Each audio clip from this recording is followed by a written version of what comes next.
그 답답함을 안다는 것도 저는 은혜라고 생각해요. 왜 그러냐면 우리는 답답한데 그 답답함조차도 인지하지 못하며 살아가는 저희들이 많은 것 같아요. 특별히 우리 영적 신앙을 했었을 때 여러분 영적으로 답답함을 경험하고 계십니까? 저는 영적으로 답답함을 경험하고 있다는 건 건강하다라는 증거일 수 있다는 생각들을 좀 하게 됩니다. 대부분 교회 다니는 분들 가운데 답답함을 못 느끼고 교회 다니시는 분들이 있어요. 제가 의도적으로 그냥 교회 다닌다는 표현을 쓰고 있습니다.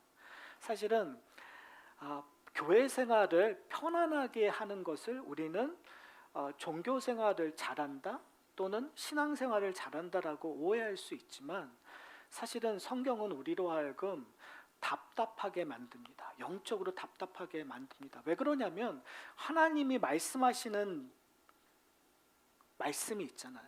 어떨 때는 우리로 하여금 좌절하게 만들게 하기도 하고 우리로 하여금 기쁘게 만들기도 하고 우리로 하여금 하나님을 위해서 열심히 살게도 만들기도 하고 어쩔 때는 내가 정말 그리스도인인가 라는 자책감에 빠질 때가 있어요. 보통 우리로 하여금 하나님 앞에 막 열정적으로 기쁘게 하는 부분도 있지만 대부분 우리는 마음에 찔립니다. 특별히 주일 설교를 통해서 우리가 가끔 마음에 찔릴 때가 있어요. 근데 그 마음이 찔려서 우리로 하여금 그래 하나님을 위해서 열심히 살아야지 그쪽으로 가기보다는 왠지 모르는 답답함이 그리고 하루가 지나고 이틀이 지나면 그 답답함이 무기력함으로 변하는 것을 경험하게. 저는 문제는 이런 거는 너무 당연하다고 저는 생각해요. 문제는 뭐냐면 우리 가운데 아무런 반응이 없는 거예요.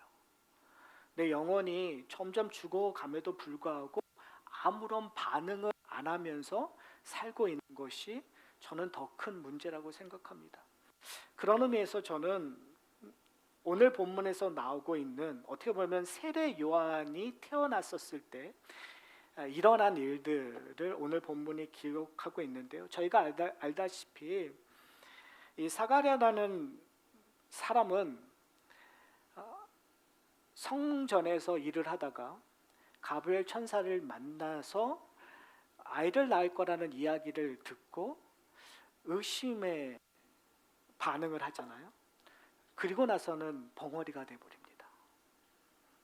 벙어리가 되었다는 그 사실이 중요한 것이 아니라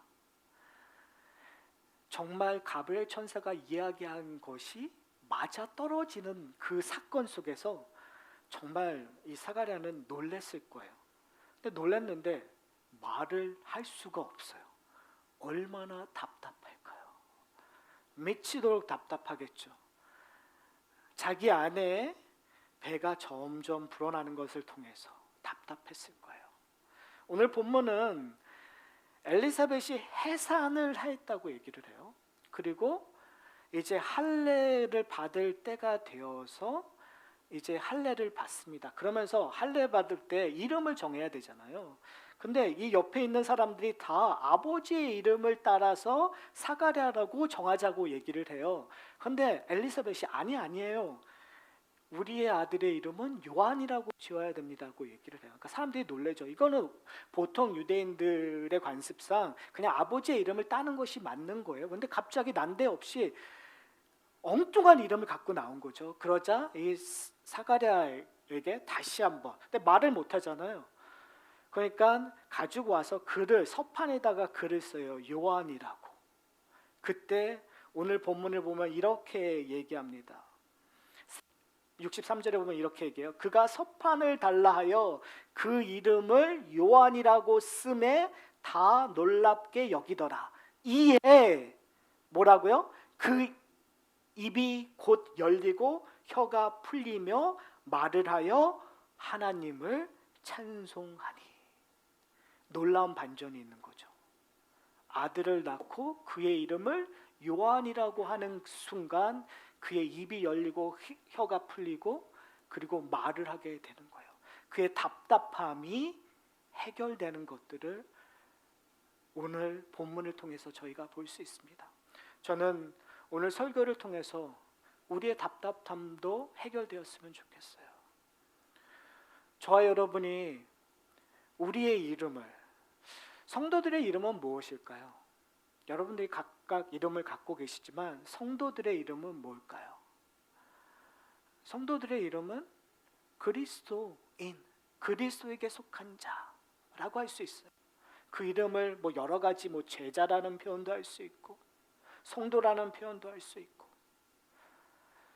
저는 여러분들이 성도라 다시 한번 불렀을 때, 여러분을 그리스도인이라고 자신의 이름을 다시 한번 확인했었을 때, 여러분이 그리스도의 제자임을 여러분이 다시 한번 확인하였을 때, 여러분들의 입이 열리고 혀가 풀리고 말을 할 수 있는 신앙의 고백들이 일어나는 놀라운 기적들이 일어나기를 소원합니다. 여러분, 우리는 정말 신앙의 우울처럼 살아가는 우리들을 목격하게 됩니다. 기력 없이 힘없는 사람처럼 살아가는. 근데 문제는 뭐냐면 그것들을 인지하지 못한다라는 거예요. 저는 사가랴는 인지했었을 거라고 생각해요. 사가랴는 사람을 만날 때마다 말하고 싶어하는 욕망들, 아마 마음속에는 수도 없이 가브리엘 천사가 얘기했던 내용들을 읊었을 거예요. 읊조렸을 거예요. 그런데 가브리엘 천사의 약속이 이루어지는 순간 그는 고백할 수 있는 거예요. 가브리엘 천사와 만났던 그 순간을, 그리고 그가 지금 10개월 동안에 어떠한 마음의 심정을 갖고 있었는지를, 그리고 그 기쁨을 표현할 수 있었어요. 저는 오늘 본문을 통해서 이 사가랴의 고백들을 좀 봤으면 좋겠어요. 그러니까 처음 말이 트자마자 처음 했었던 내용들이거든요. 근데 처음 했었던 내용들이 뭐냐면 예언했다고 표현을 해요. 성경은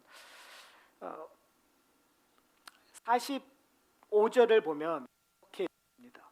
67절을 보면 이렇게 얘기합니다. 그 붙인 사가랴가 뭐를 받아요? 성령 충만을 받아. 지금 누가복음 1장에 꽤 반복되는 단어들이 있어요. 그것이 뭐죠? 성령 충만함을 받는다는 거예요. 성령 충만함을 받았다는 표현은 뭐냐면 하나님께서 간섭하셨다라는 표현이에요. 하나님의 계획에 의해서 하나님의 말씀을 전달하고 하나님의 뜻이 이루어지고 있다라는 거예요. 그러니까 사가랴는 그냥 헛되이 본인의 이야기를 하고 있는 것이 아니라 하나님의 뜻을 성령 충만함으로 받아 지금 고백하고 있다라는 거죠. 사랑하는 성도 여러분, 성령 충만함을 받는 우리들은, 성도들은 성령 충만함을 받은 거예요. 성령 충만함을 받는 우리들의 입에서 나와야 되는 것들이 무엇이냐면 바로 복음의 증거들이에요. 저는 사가랴와 같은 기쁨들을 누리셨으면 좋겠어요. 우리 입속에서 사가랴와 같은 예언들의 이야기가 나왔으면 좋겠어요. 사가랴와 같은 찬양의 이야기들이 나왔으면 좋겠어요. 그런데 그것의 근본은, 기본은 바로 복음이라는 사실이에요. 오늘 성령 충만 받아 예언을 하는 그 내용들을 봤으면 좋겠어요. 68절에 이렇게 얘기합니다. 찬송하리로다 주 이스라엘의 하나님이여. 사랑하는 성도 여러분, 아주 짧은 단어이고 우리가 너무 많이 들었었던 내용들이에요. 찬양의 대상에 대해서 이야기하고 찬양한다고 얘기해요. 그러나 저는 여기에 어마어마한 무게가 담겨져 있다고 생각해요. 왜요? 이 말을 얼마나 하고 싶었을까요? 10개월 동안에.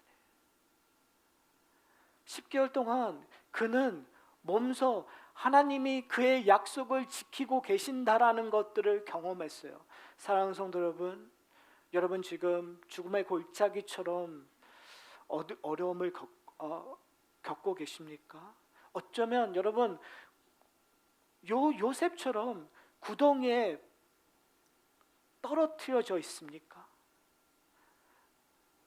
자기 친형들에게 배신을 당하고 친형들이 죽이려고 하는 그러한 가운데 요셉은 구덩이에 홀로 있는 거예요. 얼마나 외로웠겠어요. 우리는 아마 그러한 인생의 과정에 살 수 있어요. 우리는 겉으로는 정말 행복하고 즐겁고 수많은 친구들을 갖고 있다고, 그리고 일 때문에 너무너무 바쁘다고 이야기하고 있지만 우리 마음 깊은 속에는 정말 외롭다. 내가 정말 내 인생에 대해서 나눌 사람이 없다고 생각하고 있을 수 있을 것 같아요. 근데 사가랴가 그 경험을 하는 거예요. 10개월 동안에 그냥 그는 홀로 남겨져 있었어요. 말할 수 없는 기간에. 그런데 그러한 경험이 있은 다음에 뭐가 고백되는 거죠?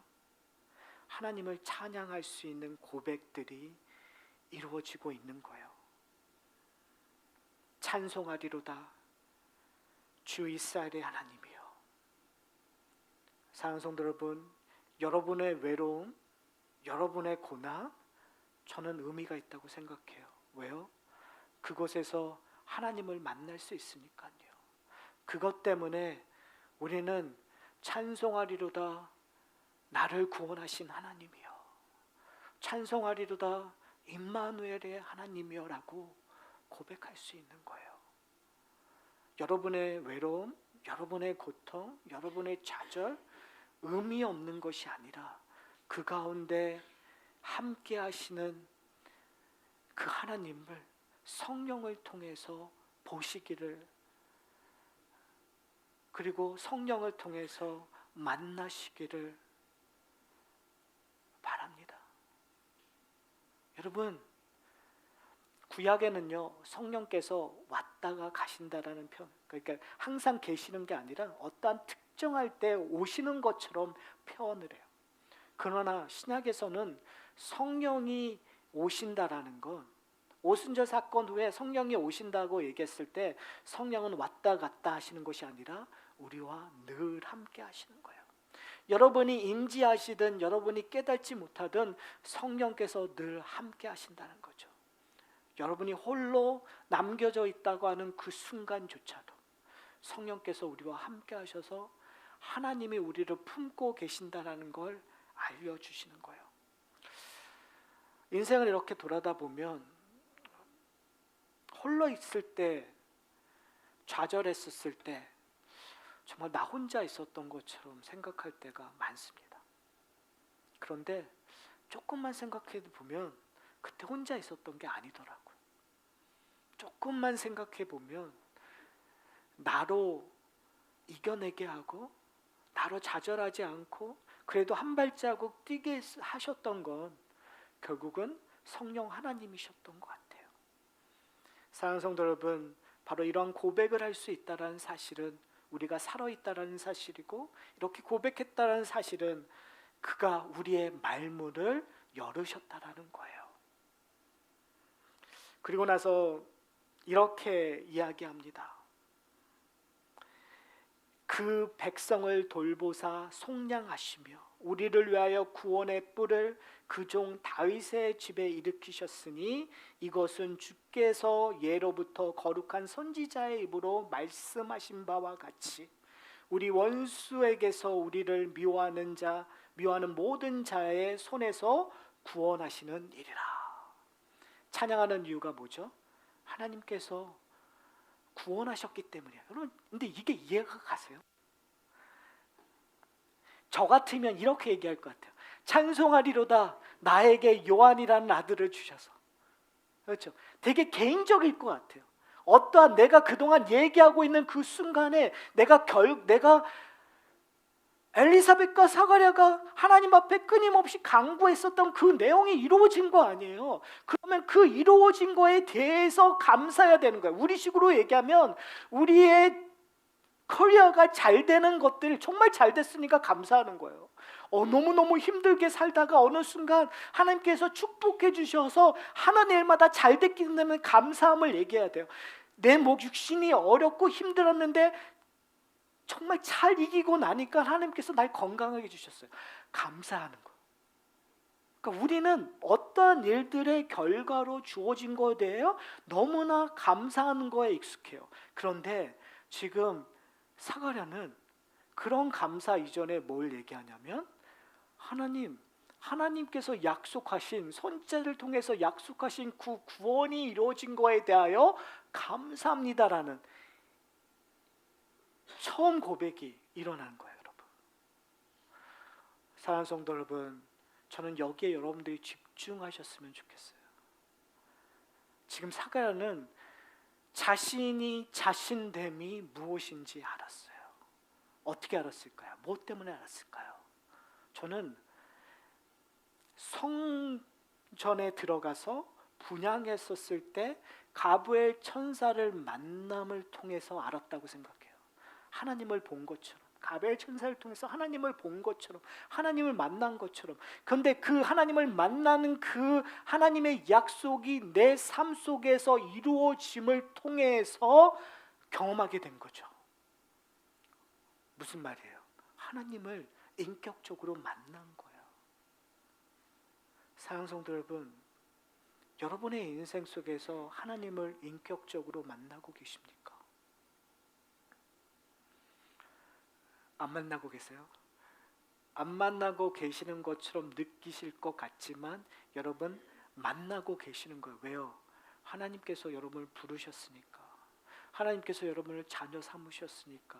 하나님께서 여러분에게 가장 사랑하시는 독생자 예수 그리스도를 주셨으니까요. 근데 우리는 왜 말을 못하고 있냐면, 우리는 가끔 착각 속에 사는 동물일 때가 있는 것 같아요.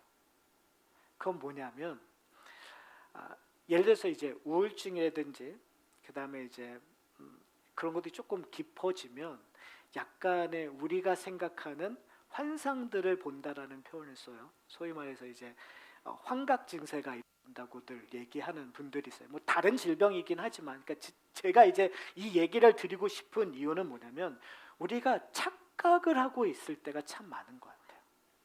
내가 하고 있는 행동이나 이것을 통해서 나는 하나님하고 그렇게 관계를 맺고 있지 않다고 착각하는 거예요. 내가 하나님에게 버려졌다고 착각하고 살아갈 때가 참 많아요, 여러분. 하나님께서 우리를 선택하시고 한번 붙잡으셨다면 하나님께서는 여러분을 절대 버리지 않으세요. 여러분이 어떤 상황에 있든, 여러분이 정말 행복하든 정말 어려워서 좌절하고 절망하든 하나님께서는 여러분과 함께하고 계신다는 거예요. 문제는 뭐냐면, 지금 내가 생각하고 있는 착각과 망상 속에서 하나님을 만나지 못하고 있다라는 거예요. 그래서 우리가 해야 될 건 성령의 도우심을 간구해야 돼요, 여러분. 성령의 도우심을 간구해야 우리가 경험해야 될 건 뭐냐면, 하나님이 나와 함께 하시는, 사가랴처럼 하나님의 임재하심을 우리가 다 경험했어요. 하나님의 부르심을 경험했어요. 우리가 십자가 부활의 능력의 놀라움을 경험했어요. 근데 그 경험이 10개월 동안에 뭘 보고 다시 한번 리마인드가 될까요? 아내의 모습을 보고 결국 리마인드 되는 거예요. 자식을 낳음을 보고 그 세례 앞에 다시 한번 성전에 들어감으로 말미암아 확증된 거예요. 무슨 말씀인지 아세요? 그냥 남의 이야기가 아니라 십자가 부활이 내 이야기가 되어가는 거예요. 아이를 품는 것처럼, 아이가 그래서 자라는 것처럼 나의 믿음과 신앙이 자라는 거예요. 누구를 통하여? 우리를 통하여, 성령을 통하여, 각 성도의 모습을 통하여. 지난주에 제가 그런 표현을 썼어요. 우리가 상대방을 봤었을 때 상대방을 보지 말고 마리아가 예수님을 품었던 것처럼 그리스도를 품고 있는 각 상대방을 보십시오. 그리고 그 속에서 그리스도를 발견하고 찬양하십시오. 그 사람을 그냥 그 사람으로 보고 판단하는 것이 아니라 그와 함께 하시는 예수 그리스도를 보고 판단하십시오라고 말씀을 드렸어요. 마찬가지인 것 같아요. 나의 아내와 나의 남편과 나의 자식과 그리고 성도들을 통하여 이런 얘기를 하면 우리는 늘 부정적인 면을 보게, 그리고 부정적인 이야기를 할 때가 있어요. 그래서 점점 우울해지는 것 같아요. 그래서 더 답답해지는 것 같아요. 아니 뭐가 볼 게 있다고 이 왼수를 그렇죠? 그러니까 보고 좀 뭐가 느껴지고 기쁨이 있어야 되는데 나하고 거의 비등비등 거기서 거기, 그리고 심지어 나를 속삭여 하고 심지어 더 바리새인처럼, 그렇죠? 뭐 대단한 믿음인처럼 교회에서는 그렇게 생각하는데 집에만 오면 딴짓하고, 그렇죠? 누구 얘기하는 거겠죠? 제 얘기하는 거겠죠? 그런데 사랑하는 성도 여러분, 우리가 기억해야 될 건 뭐냐면 그럼에도 불구하고 하나님께서는 그와 함께 계신다라는 거예요. 예수님께서 그와 함께 계신다라는 거예요. 그러니 나에게 뭐가 있는 거예요? 소망이 있는 거예요. 나에게 희망이 있는 거예요. 그리고 그것이 우리에게 경험이 되는 거예요, 여러분. 모든 죄인이, 제가 이제 결혼 카운셀링 했었을 때 제가 이제 카운셀링 교재로 쓰는 교재가 있어요. 모든 죄인이 아이두라고 고백하는. 무슨 말이냐면요, 우리는 결혼했을 때 성인 군자들이 꽤 괜찮은 사람들이 100년 동안 내가 이 사람을 위하여 헌신하겠다고 고백하는 것처럼 우리가 오해할 수 있어요. 그러나 부부된다라는 건 그냥 죄인들이, 이 세상에서 가장 큰 죄인이 I do, 내가 당신의 아내가 되겠습니다, 남편이 되겠습니다 하고 고백하는 거예요. 그러면 거기에 필요한 것이 뭘까요? 용서예요. 거기에 필요한 것이 뭘까요? 화해예요. 거기에 필요한 것이 뭘까요? 긍휼함이에요. 거기에 필요한 것이 뭐예요? 사랑이에요. 사가랴는 그걸 경험한 거예요. 여러분 한번 잘 생각해 보세요. 얼마나 창피했었을까요? 어떻게 이런 일이 우리에게 일어날 수 있습니까? 그의 고백이었잖아요. 엘리사벳의 배를 볼 때마다 내가 좀 담대했었으면 얼마나 좋았을까, 얼마나 창피했었을까요? 그 일들은 성경에 너무너무 많이 나와요. 아브라함의 이야기를 통해서도 나타나요. 사랑하는 성도 여러분, 바로 이 사가랴는 그런 가운데서 뭐가 기억이 나냐면 하나님의 구원의 약속이 기억이 났었던 거예요. 다윗의 언약이 완성된다라는 것들을 사도 이 사가랴는 알았었던 거예요. 그래서 시편 136편 17절에 이야기되었던 내용들을 끌고 와서 여기서 고백을 해요. 이렇게 얘기해요. 시편 132편에 내가 거기서 다윗에게 뿔이 나게 할 것이라 내가 내 기름 부은 자를 위하여 등을 준비하였도다. 사가랴는 뭘 얘기하는 거죠? 내 아들이 낳은 것이 중요한 것이 아니라 이 아들이 누구를 준비하러 온 거라고요? 예수 그리스도 메시아를 준비하기 위하여. 근데 그 메시아에 대한 예언이 뭐로 나오는 거예요? 다윗에게 뿔이 주어져, 다윗에서 영광이 주어져, 다윗에게 권능이 주어지는 일들이 일어날 것이다. 그러니까 지금 뭘 기뻐하냐면 내게 내 아들이 주어진다라는 건 결국은 하나님의 구원의 약속이 임하는 것입니다. 여러분, 이걸 다르게 표현하면 우리의 인생 속에서 내가 그렇게 기도했었던 건강이 나아지는 건 건강이 나아져서 중요한 것이 아니라 이 건강이 나아지게끔 하는 것뿐만이 아니라 그것이 하나님의 구원의 기쁨으로 말미암아 내 건강의 의미가 달라지는 거예요. 내가 하나님이 나를 불쌍히 여겨주셔서 내가 조금 다른 사람보다 편안하게 살게 하는 것, 그럼 세상에서 말했을 때 복을 받는 건 그 편하게 살고 내가 조금 돈이 많고 명예가 많아서 좋아지는 것이 아니라 그것을 통하여 하나님에 대한 구원의 이야기가 전파되기를 원하는 거예요. 그거를 통하여 하나님의 구원의 이야기가 이 땅에 실현되는데 조금이라도 사용되는 길을 위하여 주어지는 거예요. 근데 우리는 거꾸로 가는 거잖아요. 사랑하는 성도 여러분, 그래서 사무엘하 7장에 하나님께서 다윗과 언약을 맺어요. 그리고 사무엘하 22장에 이렇게 고백돼요.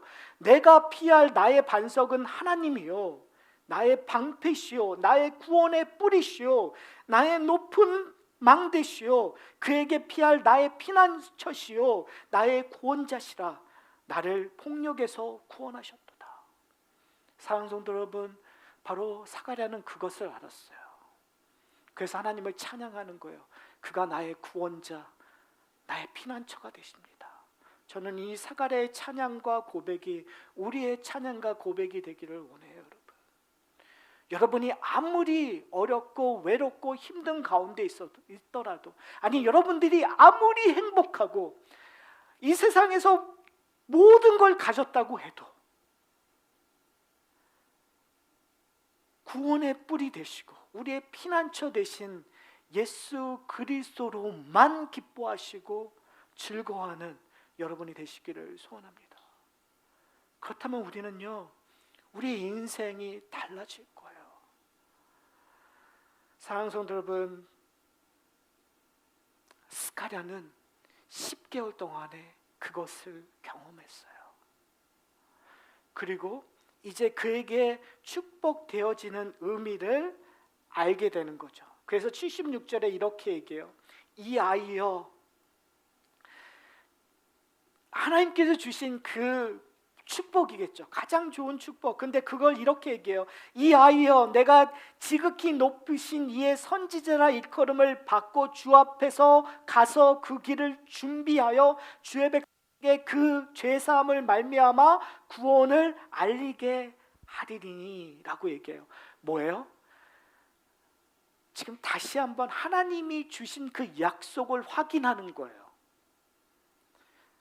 다른 말로 얘기하면 하나님이 주시는 삶의 목적을 확인하는 거죠.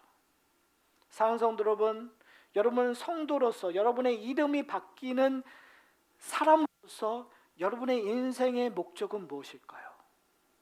저는 우리는 세례 요한과 같은 부르심을 받았다고 저는 생각해요. 저는 사실은 지난 몇십 년 동안 이 본문을 설교하기도 하고 성경 공부도 했지만 제가 특별히 오늘 이 설교를 준비하면서 저에게 적용하는 깨달음이 있다면 바로 이 부분인 것 같아요. 세례 요한은 예수님의 오시는 길을 준비하는 자예요. 예비하는 자예요. 그리고 광야에서 외치는 자였다면 하나님의 백성들은 예수님이 다시 오시는 재림에 준비하는 자라는 거예요. 재림의 길을 준비하는 자예요. 그리고 이 세상에서, 이 광야에서 예수 그리스도에 대해서 외치는 자라는 사실인 거예요. 여러분, 어떻게 외치는 자입니까? 어떻게 보면 성령의 감동으로 이제 우리의 이름이 정해졌어요. 그리고 우리가 무엇을 해야 되는지에 대한 이야기를 하고 있어요, 여러분. 78절에 보면 그 이름이 외쳐지고 그 세례 요한으로부터 외쳐지고 그 다음에 예수 그리스도가 오심으로 말미암아 주어지는 일들에 대해서 78절에 이렇게 얘기해요. 이는 우리 하나님의 궁율로 인함이라. 이로써 돋는 해가 위로부터 우리에게 임하여 어둠과 죽음의 그늘에 앉은 자에게 비치고 우리의 발을 평강의 길로 인도하시리로다. 여러분, 바로 이거예요. 어둠과 죽음의 그늘에 앉아있는 자들이 우리 주위에 있어요, 여러분. 교회 안에서도 있고요, 교회 밖에서도 있고.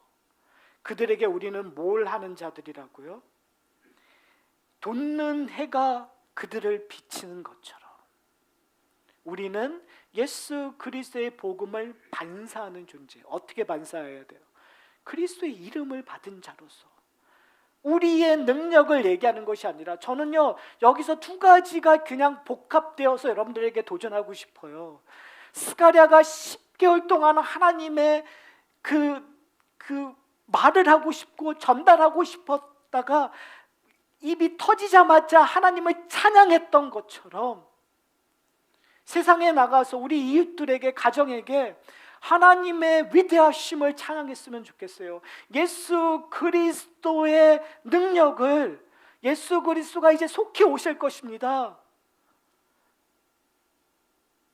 그것을 우리의 가정에게, 그리고 우리 서로에게, 그리고 이웃에게 전달하는 저와 여러분이 되셨으면 좋겠어요.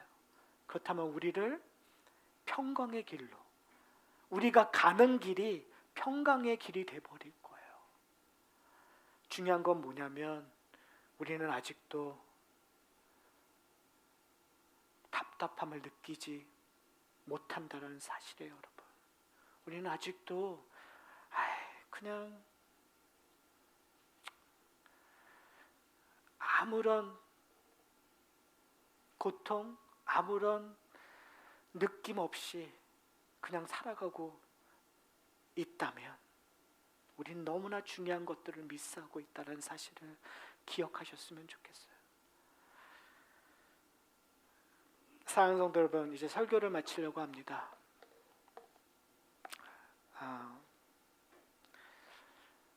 인간은요 참 지혜롭지 않을 때가 많아요. 그게 무슨 말이냐면요, 누군가 나에게 얘기해 주지 않으면, 누군가 아주 극단적인 상황과 극단적인 것으로 얘기해 주지 않으면 그 무게를 잘 모를 때가 많아요. 안 그렇습니까? 저는 그런 것 같아요. 인생을 살아갔었을 때 어떤 일들을 그냥 그냥 어떤 일들은 세상이 다 그런 거지,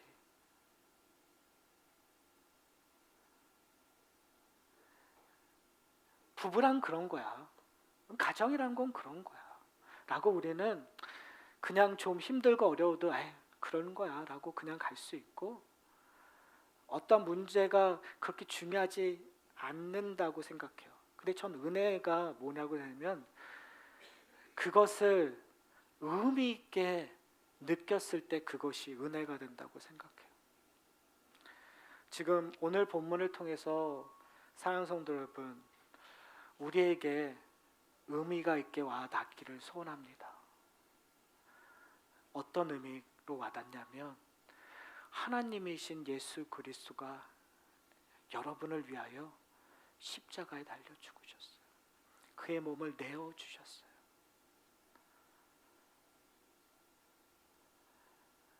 그게 여러분에게 큰 울림이 되셨으면 좋겠어요.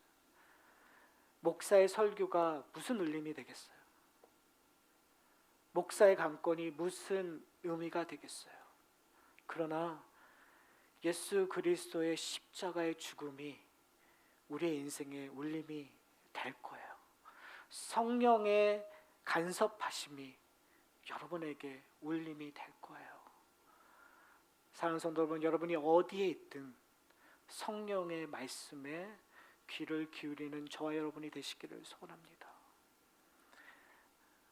아주 사소한 것도 우리가 듣고자 하면 우리의 인생을 변화시킬 수 있습니다.